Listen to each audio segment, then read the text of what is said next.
Hello, my name is Katya Held. I'm pleased to present you my video demonstration how I paint roses. These Eden roses have been growing in my backyard for at least 20 years. They've reached the third floor of my house, wrapped around cable wires and phone wires, creating beautiful arches. They cascade down, and in the beginning of June, for about 2 weeks, I have beautiful blooming rose tree with hundreds of big, white and pink roses, making my painting life very busy. I paint them every day until the last rose falls down.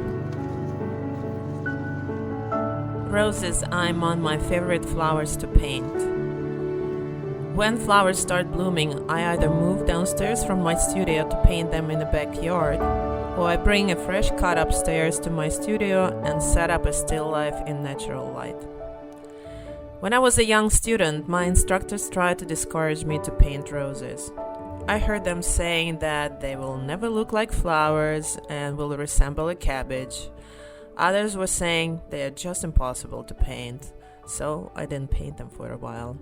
After a decade of a formal training here and abroad and mastering figure and portrait painting, and then teaching it for 15 years, I went back to the idea of painting flowers.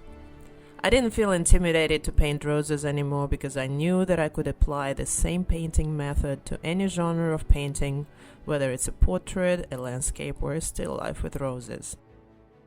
I did many alla prima studies of roses, treating them as miniature portraits.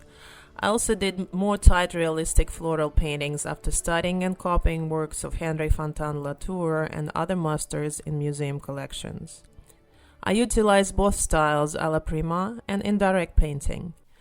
Usually the subject matter and the amount of time I have dictates the style.